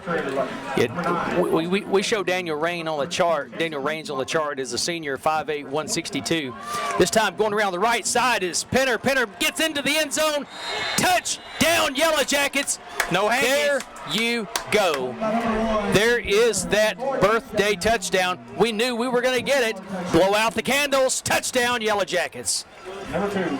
That Yellow Jacket offense has come alive, Kevin. That after that personal foul, the entire team's come alive. It was the spark. I think you don't hate to see that, but that spark ignited us, and we got serious about football. And we have been playing with a high level of intensity since. Birthday man got his touchdown. Alex Gertrude's going to be spotting the ball down this time, so we have a different spotter to kick up, and I think this time it's shaking the heads up and down, and it's through the uprights. Number 47, Colton Williams. And it's good. The Yellow Jackets move the lead out from 28-7 to 35-7. First drive of the second half. They take up 2 minutes. Did you notice Devin Penner? He made sure he ran inside that cone. Yes, he wanted did. That touchdown. Yes, he did. They take up 2 minutes and 59 seconds that time off the clock.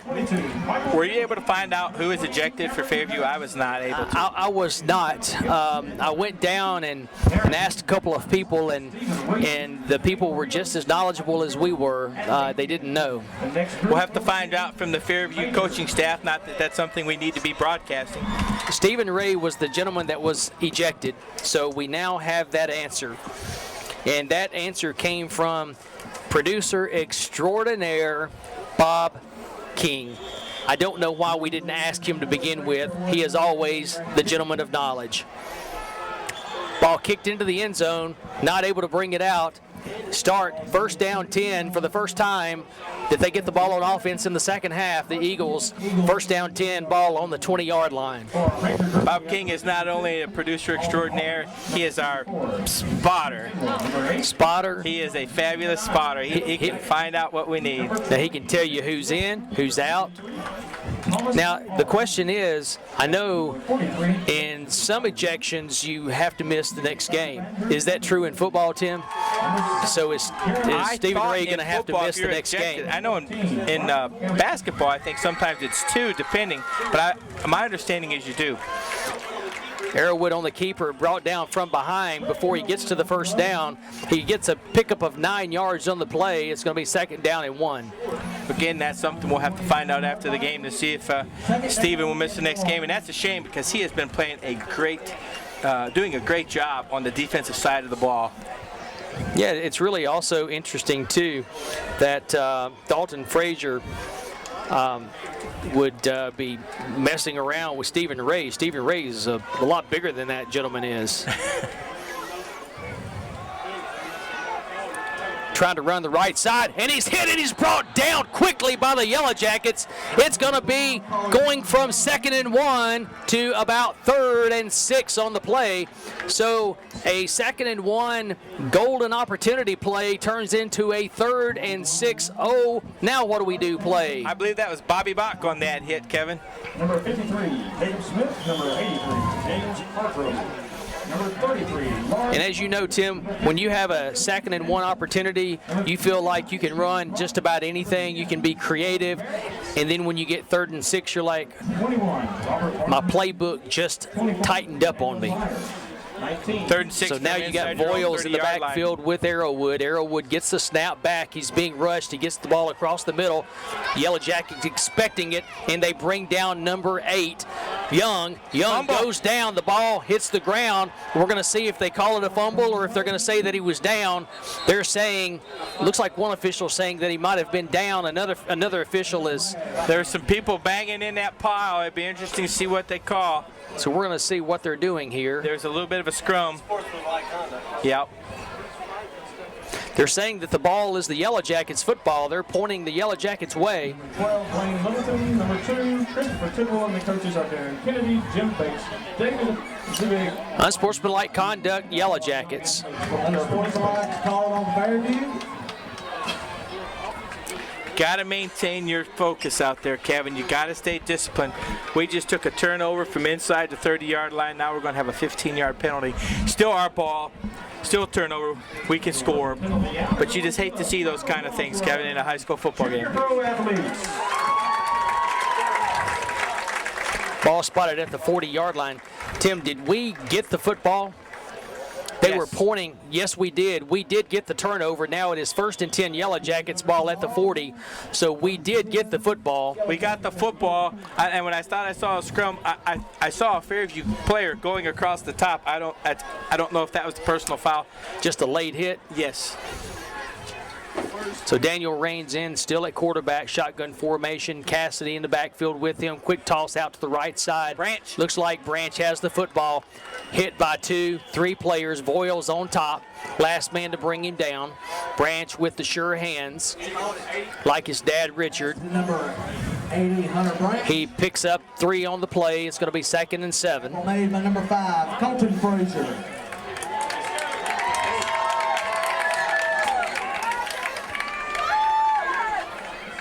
Second down and 7. Branch again splits out to the right side this time. Penner in motion, gets the handoff going up the middle, gets hit quickly, but he tries to crawl out to the 35-yard line, and he does. It's going to be a 3rd down and 5 for the Yellow Jackets at the 35-yard line. I'll tell you, 22 is playing a tough game of defense for the East Hickman. He fired up in there before anyone could put a pad on him, and he stopped that play from being a big gainer. Coming into the game, Jacob Voiles had a huge game, I know for sure, based on the stat sheet that I could find against Perry County. 3rd and 5 here. Daniel Raines, shotgun formation. Caleb Duke. Duke in motion. Duke gets outside.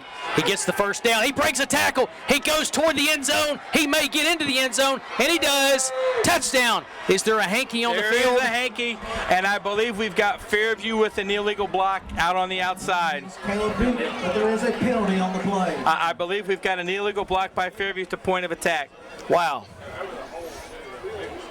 I think there could be a plethora of opportunities for either hold, block in the back, or. But what do you think about that move by Caleb Duke?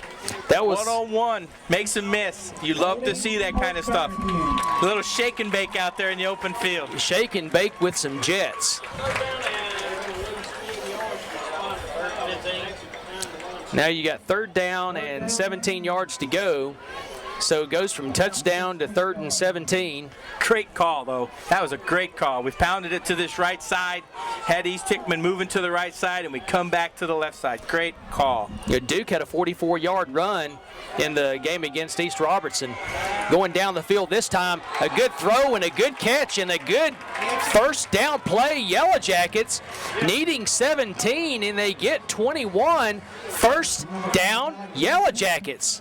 For a 1st down. Now, who was that caught that, Tim? Well, Branch is over here. At maybe that has to be Bobby Bach, right? I don't see the knee brace. I don't think it's Bobby Bach. Come on, defense! Shotgun formation, in motion. Yellow Jackets hand the ball off. Gets outside, gets a block, gets around the corner, breaks 1 tackle, breaks 2 tackles, stays in bounds.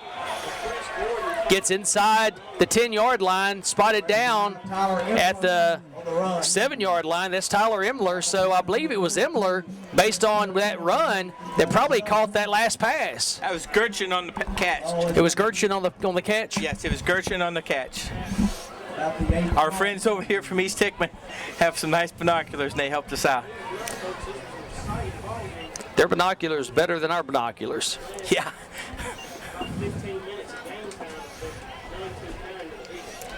First down goal, ball on the 8-yard line, under center this time. Quick handoff up the middle. Yellow Jackets ball moved inside the 5-yard line down to the 4. Down, second down goal, ball on the 4-yard line.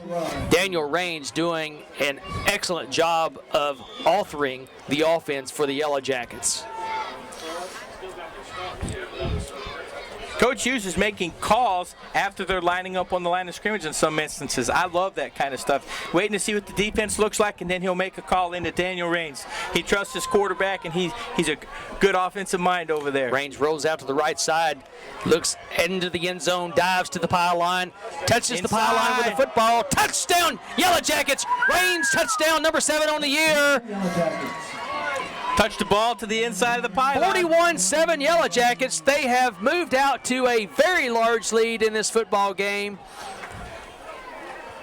Smart move, dives, knowing that all he has to do is touch the pylon, and he does.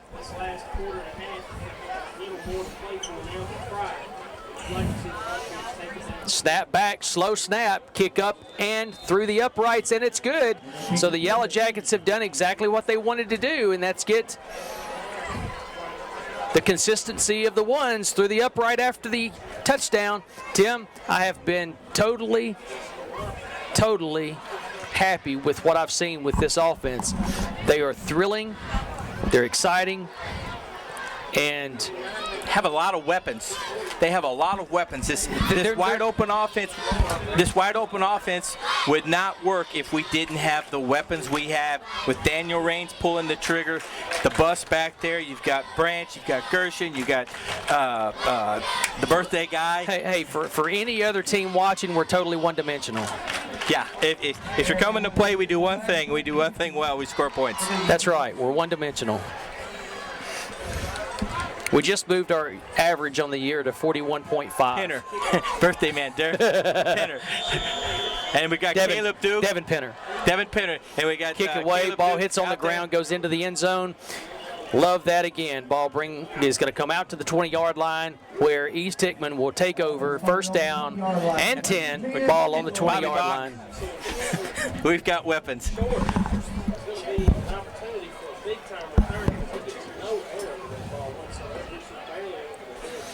42-7 Yellow Jackets, 4:49 left here in the third quarter of action. And after one quarter of play, this was a game that the Yellow Jackets were trailing 7-6 against the home standing Eagles. Arrowwood, again, very good quarterback, gets the ball down the field just a tad bit over the head of his receiver. Ball goes in and out of his hands, incomplete. I believe on the play, that was Tidwell, that was the intended receiver, just a little long on the play. Tim, in a game like this, pressure on him, he was having to move around back there. Tim, in a game like this with it's called the mercy rule in high school football. Once you get to a 35-point lead, the clock never stops. And so at this point, that's what we're going to be seeing from this point forward. There should be a flag on the play for interference, which is what we're going to see here. The Fairview player got there just a tad bit early. You know, coming across the middle like that with linebackers, it's a tough call. Do you let him catch it, then hit him? You try to time that, and you know, as a good, strong play by Ethan, he just got there a little early. The one thing that Coach Hughes still has the ability to take to the locker room and work on is the ability to say, guys, we had 13 penalties in the first game, and in this game, I don't know what the stat sheet is going to show, but we've had at least 6, 7, 8 penalties in this game. I don't know again what those numbers are, but we've had some pretty big penalties. Back to throw again, and going to be sacked is Arrowwood. Arrowwood brought down by 2 Yellow Jacket defenders. Logan Cavender, one of those, and also is it Dalton and Logan back there together? Yep. We got the end-to-end, meet in the middle. What is the song? I'll meet you halfway. Yeah. That's better than no way. Let's go get the quarterback. I would sing it to you, but then everybody would turn everything off right now. That would really be the mercy rule. That would be the mercy rule. Pass over the middle, caught this time again by Young. Young catches the ball, and he's like, Coach, come on. Ethan's limping on that one. But you know what Ethan did different on that play that he didn't do the first 2 times when that play was successful? He was too deep the first 2 times. He was up in the gap to hit that guy. That's the difference. That's one of the main differences. When he's back that deep, he's got to step up in that gap when he comes inside like that. So 2:25 and counting downward here. Third quarter, 42-7 Yellow Jackets. Again, very impressive outing coming into the home of the Eagles. Eagles having already shown that they can score and they can win because they were undefeated after 2 weeks of football. Yellow Jackets having played week 0, as the Tennessee State High School shows, skipping week 1 again as the way the Tennessee High School shows. Getting ready to come into Hickman County to play East Hickman. They came in knowing that East Hickman played a exciting brand of football, a lot like Fairview does, with a no-huddle offense. Just throw it around, sling it around, let's score as many points as we can get. And quite frankly, they have just taken it to East Hickman and done the better job. And those of you, referee and the quarterback. And those of you that don't like the striped shirts, you're probably going to DVR that one and play that one back over and over and over again. Quite frankly, Fairview ran Arrowwood right into the black and white guy, striped shirt there, and he really didn't have anything he could do. Turnover on downs that time. It's going to be 1st and 10 Yellow Jackets after the 4th down play that time. There's nothing that Arrowwood could do. The defense turned him right into the referee. Yeah. You know, Kevin, I think before this game started during the week, the Fairview coaches challenged our defense. They told them, you're going to have to step up and play tough. And they have. Back into the end zone. Good defensive play that time by the offense. The offensive receiver has turned into the defensive back on 3 times, or at least 3 times tonight, and you know that happens every now and then. Absolutely. A little surprised that we were throwing it into the end zone with a 42-7 lead, but you know, you got to keep your game plan in motion and just keep firing away. Got a new team out there. You got a new coach, and you may have a face mask right there. You've got a 2-on-1 out there. I don't think the Fairview guy did anything, so I think he had a little bit of a face mask grab. There's a flag on the play. Potentially. What? Okay, you got 1 Fairview guy out there and two East Hickman guys. And you got a block in the back, right? Is that what was called? He must have called it inside because there's no one out there to block in the back. Okay. Anyway, that's the end of the third quarter. At the end of the third quarter, the Fairview High School Yellow Jackets have a commanding 42-7 lead. This game, even at 42-7, has been extremely exciting because we still don't know from play to play what we're going to see from this Fairview High School team. And that's the cool thing, is because it's, you know, we're just sitting here waiting with bated breath of what are we going to see next. And that's why we can't wait to come back next week to see all the exciting things that could potentially happen. 17th from 10 to 3 here at East Hickman High School. 4 prizes and many other prizes. You know, Kevin, it's as if we've seen 2 Fairview Yellow Jacket teams. We saw the Fairview Yellow Jackets that played the first 16 minutes of this game, halfway up through the second quarter. Since the middle of the second quarter, our Jacket team has just taken over this game. Our defense has shut down their offense, and our offense has been clicking. I want to throw some stats. I know we don't have them for this game, but last game, the leading rusher for Fairview last week was Daniel Raines with 87 yards, and Cassidy had 80 yards on the night. And tonight, Raines is going to be the leading rusher again as of current.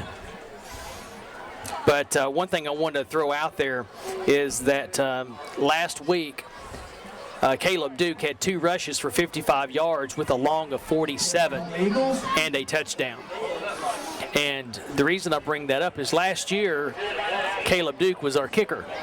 And the surprising thing is Tim and I had no idea that Caleb Duke could turn on the Jets. We knew he was a great athlete. We just didn't know that he was going to run away from people when he got the football. Yeah, he's already done that tonight.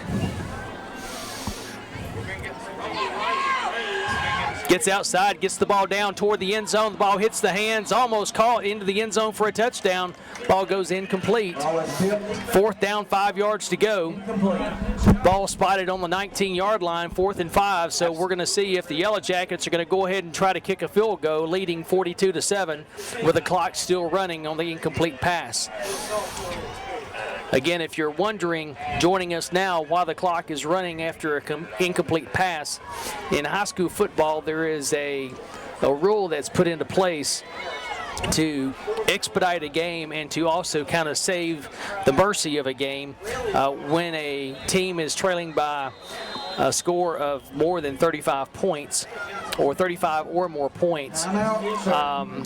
Unless there is a timeout by a team, then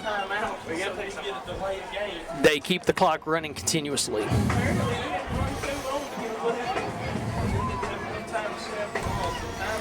So Fairview calls timeout here. They may want to, they're working on, I would say more than likely not this game at this point. They're working on a field goal opportunity for the next game, because at this stage of 7 quarters, they've not had an opportunity to kick a field goal, unless I don't recall something. Have they yet? They haven't attempted one. They didn't or their first game 2 weeks ago. So who is going to be the one kicking the field goal? Can you tell? I believe it's Caleb. Yep, number 6. Is that Alex Holding? Wait a minute. For the field goal. And so this is going to be at the 26-yard line, 36-yard field goal attempt. Oh! And that is wide left. And that was definitely a line drive, so no good. So the Eagles is going to take over after the missed field goal. And the ball will be spotted on the 20-yard line, which is another high school rule, that on any missed field goal, that the other team gets the ball on the 20-yard line, which is an interesting rule. So if I try a field goal from the 50-yard line, I get the ball on the other side at the 20-yard line, regardless of where I try the field goal from. And I think maybe the only caveat to that is if I try the field goal from the other side of the field. I think that's the only difference in the rule, to keep somebody from trying to field goal from the 1-yard line of the other side of the field to try to move it all the way down to the 20. And that was the way it was in the NFL for years. That's why they changed that rule when all the Jan Stenerud's and all those people started kicking 48, 50-yard field goals. When they would miss, the other team would be penalized and get the ball back on the 20. So the NFL had put in that rule: you miss, the other team takes the ball from the point of possession. 2nd down, 7 yards to go. Arrowwood still back in, throws the ball downfield. His receiver's not ready because of the heavy rush put on that time by the Yellow Jacket team. Yellow Jackets still putting on the pressure. 9 minutes left here in the football game, 42-7. And again, Yellow Jackets at this point bringing in probably their second team at this point, but that's not really fair to say second team, because all of these guys work hard at practice and they interchange everyone out so much that most everyone comes in. A lot of folks play on quote-unquote the first string, but it's not really fair to call anyone the second or third string. Fake handoff this time, Arrowwood. Arrowwood runs to the right side, and Arrowwood is brought down after maybe a gain of 1 yard. Cody McNeil out there hustling. Number 13, Luke Jordan. So parents, again, if you're tuning us in and wondering why we're not calling a lot of the who's making the tackles and saying, well, these guys should be doing that, we can't see the numbers in most cases, and we apologize about that. And we're going to be trying to get some binoculars or some other things from different booth angles to try to help that out for future games. So 4th down, and it's a fake punt here, and it doesn't appear that East Hickman is going to make the first down, and the Yellow Jackets is going to take over. 1st down and 10, ball on East Hickman's side of the field at the 20-yard line with 7 minutes and 39 seconds left, with the clock starting here as soon as the ball is put in play. Yellow Jackets will have great field position with the new quarterback under center. Over at the 23-yard line. So under center at quarterback for the Yellow Jackets will be their I don't believe that they're going to bring Daniel Raines back in at quarterback. It's not.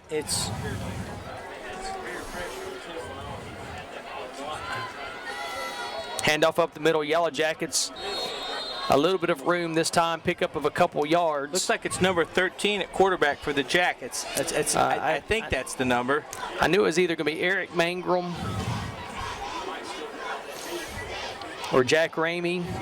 That's who I've got on the sheet, is one of those two. Number 44, Levi McDonald. What number do you see there on the jersey? That's funny. I'm sorry. That's a bad question, right? 2nd down is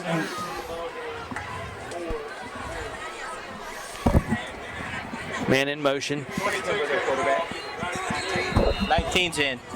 Number 19.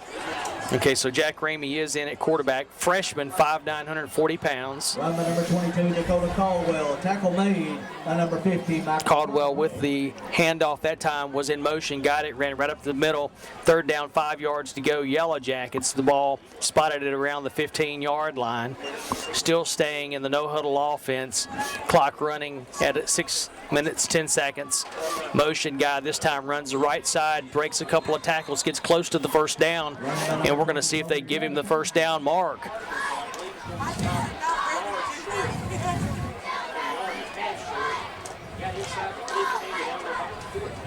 Fourth down and 1 to go. 4th and 1, and you got to believe the Yellow Jackets will probably go for this 1st down, and they are going to do that. Ramey's going to bring the team to the line of scrimmage. About the man in motion. Yeah. Quick handoff up the middle. Good move to the right side. Cut across the right side, going toward the end zone. Into the end zone, it looks like. And it is. Touchdown, Yellow Jackets. That moves it out to 48-7. So the Yellow Jackets bring Ramey in at quarterback, and he engineers a touchdown drive. His first time under center at quarterback as a freshman. Into the end zone. Touchdown, Yellow Jackets.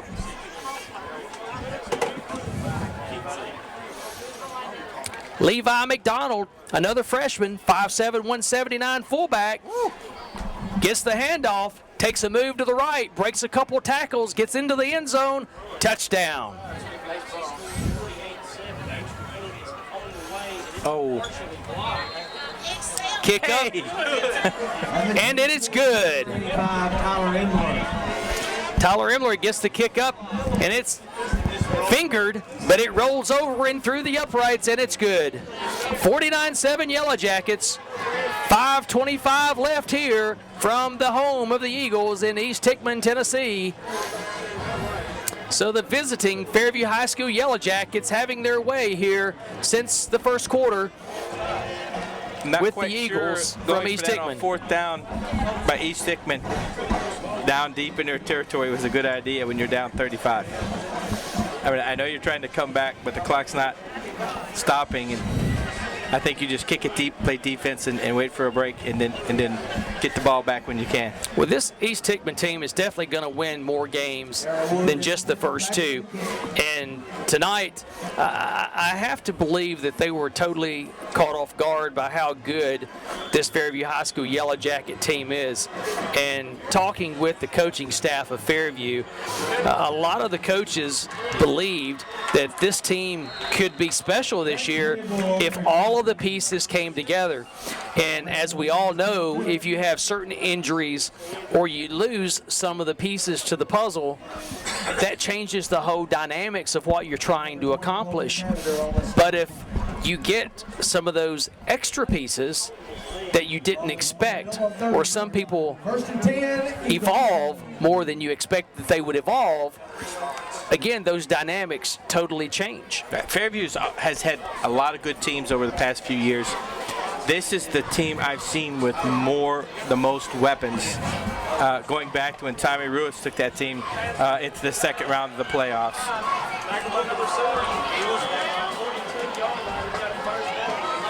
You know, back then, even last year, we had 3 or 4 weapons. Yep. And we just rattled off 6 or 7 weapons tonight. You know, the people who can take the ball and score and make big plays. How do you defend against that? Right. Well, on this play right here, you have pass out to number 88, Brandon Tidwell, who was injured a little bit earlier. Tidwell goes down and he's tackled, and in the process of the tackle, a Fairview player unintentionally, and I will say it was absolutely unintentional, in the process of the play, kind of came over the top, and as the player was trying to get up or was raising up, he kind of continued the motion of the play, and I got a little bit of the face mask, and I think it more than anything stunned Brandon Tidwell than it did hopefully hurt him. So let's just hope that that's the case. You know, Kevin, the one thing that we wanted to see Fairview improve on tonight that they haven't is penalties. Yeah. And next week, when I get the sheet from the coaching staff of the penalties, I'll be surprised if it does not increase, as far as from the first week when there were 13 penalties. And when I received the sheet this week and was going over everything and kind of preparing for this week, Tim, and when you and I were looking at it, I think both of our eyes kind of got a little bulgy when we saw that there were 13 penalties for 100-plus yards. And we were kind of hoping it was that it was an anomaly late in the game. Young gets the ball across the middle. He's got a little bit of room, and as he's trying to go across the middle, he's hit by Tyler Imler. Imler brings him down, but Imler gets a little bit of a shoulder sting himself as he's bringing down Young. So Imler is looking to the sideline, trying to get himself out of the game. And so the officials hopefully let him get himself out of the game. He did. He's getting off the field. At number 8's an athlete for East Hickman. He is a very good athlete. They've got several good players, and again, they're going to do well throughout the year. Arrowwood back to throw, going down the middle. He's got a receiver close to the end zone open, gets his hands on the ball with a dive, but just a tad bit overthrown. It's going to be 2nd down and 10 from the 30-yard line. Number 30 that time dove for the ball, just could not get all the way extended to catch it, and that's Justin Wise, who's a sophomore wide receiver and also plays defensive back on the other side. Arrowwood stayed in and been the quarterback all night long, and his backmate has been number 22, Jacob Voiles. Voiles this time gets the ball up the middle. Voiles, though, is met by a Bruja of Yellow Jackets and carries them forward for a gain of 5 yards. It's going to bring up 3rd down, 5 yards to go. You know, Kevin, you're right about this East Hickman team. They've got a lot of talent at the skill positions, and with this offense that Coach King has brought in here, and the confidence with which they execute it, we may be fortunate to be catching them early in the season. Very well. Again, this time Arrowwood takes it, gets the ball across the middle, gets the 1st down inside the 20-yard line. Clock running, 2:15 and counting. Again, no huddle offense for either team all night long. So this seems to be the kind of the flavor of the season. We've seen the no huddle from a lot of the teams, and I mean, being a self-professed Vandy fan, I hear they're going to be a no huddle team this year a lot of the times, and so I'm excited about seeing that. Arrowwood back again. Voiles beside him, hand off to Voiles. Voiles, his jersey being held and captured, and unfortunately the jersey's not going to bring him down. Voiles gets into the end zone, takes the score from 7 to 8 to 9 to 10 to 11 to 12, all the way to the 13 with a point after upcoming. So 49 to 13, 1:39 left, but game still in hand for the Yellow Jackets. But I'm sure that Coach Hughes would love to have seen them to keep them out of the end zone here. But he just wasn't going to be denied. He was not going to be denied. That was just a great run by Voiles, and credit where credit is due at that point. Number 2 in to kick the point after, and that's Austin Lehman. Ball down, kick up and away. Bobble of the heads is not going to happen. They say it's no good, wide left. So tonight there has been a little trouble on both teams of getting the ball through the uprights on the point afters. So 49-13 is the score with 1:39 left here in the football game. Of our next game, which will be in 2 weeks. We're off next week, and in 2 weeks we go. You know, Kevin, one of the things that impresses me tonight with this Yellow Jacket team is our conditioning. The pace with which we play the no huddle. We're going against a team that runs a no huddle, and we have just not given in. Our conditioning is excellent. All of our players are in great shape. The weight program in the off season is paying off. I'm just really impressed with our players tonight. Well, strength coach Nathan Blankenship, I'm sure, has had these guys working on it, and as Coach Hughes has pointed out with the discipline and everything, and listed discipline coach is Chris Smith, and all the coaches really profess the discipline as we've learned, and again, let's give the credit where the credit is due. The whole coaching staff is where the credit is due, and that's Mike Motley, Ron King, Steve Skelton, Chris Butler, Mike Merritt, Frank Sims, and head coach Chris Hughes, and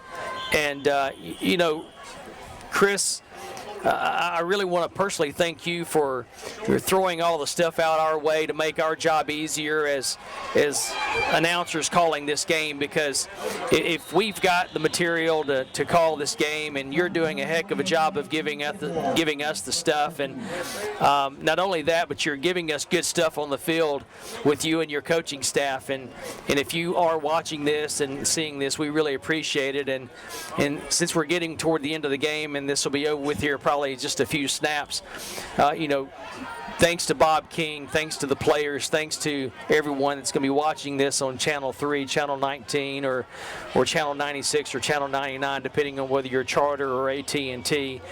And we're going to work really hard to try to get you guys other ways that you can watch in different mediums. And Tim, personally thank you for working with me and putting up with me through the games. And my name's Kevin Anderson, and Tim Prince, he's the expert of calling all this stuff and knowing all this stuff, but the real talent in all this, as we know, is Bob King of putting all this stuff together. And when we start doing all the home games, he'll have the students involved in getting different camera angles, and but ultimately, the production staff at the school and getting the support from the school and the teachers and the faculty of the school, that's where all the credit is due. And but ultimately, if the staff keeps putting a good team on the field, a good product on the field, they will come, as they say. Yeah, and this game's come to an end, and Kevin, one of the things I can't add anything to what you said other than you are the mailman, and all I do is put the envelopes in the mailbox. Shoot. I enjoy working with you, and I'm just so fortunate that Bob King gives us this opportunity. This is our our 3rd year now? Or? It is. And I've just really enjoyed it, and it gives me something to do on Friday nights that is a passion. And we got an offensive team, we got a squad that plays an exciting brand of football, and it's just a joy to come out and work with you and Bob King. Well, final score tonight from East Hickman is 49-13, and as we see the teams shaking hands as they cross the field, I think the big factor of the night as we come to East Hickman, knowing that East Hickman was an undefeated team, knowing that we'd had a week off to prepare for an undefeated team, knowing that we had played a tough East Robertson team coming to this field with our second away game, and we came prepared. Yeah. Our players came out. It was a tough game to start with. As you mentioned early on, the East Robertson game was a track meet. This was a battle in the trenches early, and Fairview stayed tough, and they really demonstrated what they have out there. As we were kind of talking about off mic, they've got a chance, you know, to really do something this year that's special, because they've got so many weapons on offense, and Coach King is not afraid to try something, and he's not afraid to go outside the box. And that defense, I'm becoming more and more impressed with them in the second week. They're just fast. They're all over the field, and I'm just excited about the rest of the season. Well, I just want to encourage the students, the fans, the community of Fairview to get out behind this team. And, you know, I know it's fun watching the broadcast. I'm probably 40 or 50, 60, 500,000 people are watching the broadcast. I'm being facetious, of course. But, you know, let's get out, support the team when they get home next week. Let's enjoy it. And we really, again, appreciate how this all comes about with Bob King, and we'll see everybody next week. Thanks again for being here. I look forward to it, and be back next week. We got a home game. Everybody, drive safe. Absolutely. Thanks again.